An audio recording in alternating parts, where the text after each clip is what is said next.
Jeshi la polisi mkoa wa Mbeya linawashikilia watuhumiwa 7 ambao wanatuhumiwa kwa tuhuma za mauaji ya mtu mmoja ambaye anajulikana kwa jina la Mungu Kuniyaa Mamboleo mwenye umri wa miaka 38 ambaye ni mkazi wa Ihanga Mkanyageni katika wilaya ya Mbarali. Tukio hilo limetokea Aprili 21 mwaka 2026 majira ya saa 9 za usiku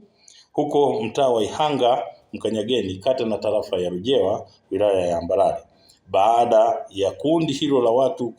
likiongozwa na Samuel Yohana maarufu kwa jina la Fagu mwenye umri wa miaka 22 mkazi wa Ihanga kuvamia kambi ya kufugia ng'ombe iliyopo mtaa wa Ihanga Mkanyageni na kisha kumkamata na kumshambulia kwa silaha za jadi huyu Mungu Kuniyaa Mamboleo na kusababisha kifo chake. Kufuatia tukio hilo, jeshi la polisi mkoa wa Mbeya kupitia askari wake wanaoweza kuchunguza matukio ya mauaji walianza msako mara moja na kufanikiwa kuwakamata watuhumiwa wote 7 waliohusika na tukio hili ambao ni Advero Sangudi mwenye umri wa miaka 40, Samuel Yohana mwenye umri wa miaka 22, Shija Gidingi mwenye umri wa miaka 25, Patrick Yonga mwenye umri wa miaka 44, Gaspar Mashaka mwenye umri wa miaka 29, Neno Paulo mwenye umri wa miaka 35 na Msifuni Ezekia mwenye umri wa miaka 32. Wote hawa ni wakazi wa Ihanga Mkanyageni wilayani Mbarali. Uchunguzi wa awali umebaini kuwa chanzo cha tukio ni kujichukulia sheria mkononi kwa kumshambulia na silaha za jadi na kupelekea kifo chake, baada ya kuona kwamba huyu marehemu ameweza kuwadhibiti wasipate nafasi ya kuiba mifugo iliyokuwa hapo kambini. Upelelezi unakamilishwa ili hatua za kisheria ziweze kuchukuliwa dhidi ya watuhumiwa wote 7. Aidha, kesi ambazo upelelezi wake umekwisha kamilishwa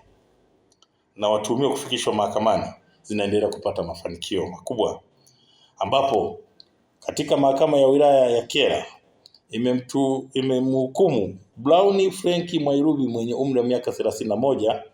mkazi wa Kajunjumere kifungo cha miaka 30 jela kwa kosa la kupatikana na madawa kulevya aina ya bangi, ambapo alikutwa na kete 20 zenye uzito wa gramu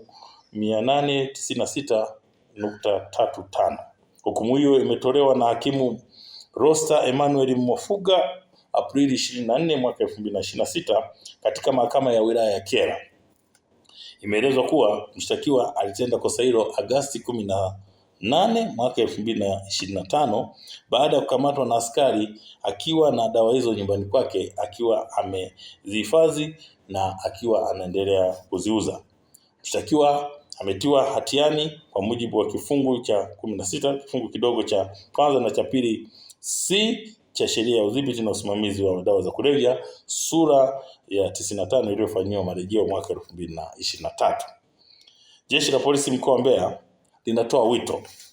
kwa baadhi ya wananchi kuacha vitendo vya kujichukulia sheria mkononi pindi wanapowakamata watuhumiwa kwa tuhuma zozote zile, bali baada ya kuwakamata wanahitajika wawafikishe katika vituo vya polisi kwa ajili ya hatua zingine za sheria. Lakini pia jeshi la polisi mkoa wa Mbeya linaendelea kuwataka wananchi kutojihusisha na vitendo vya utumiaji na uuzaji wa madawa kulevya, kwani yanaleta athari kwa afya za watumiaji, lakini pia unapokamatwa adhabu yake ni kubwa kama hii ambayo ameipata huyu mtuhumiwa.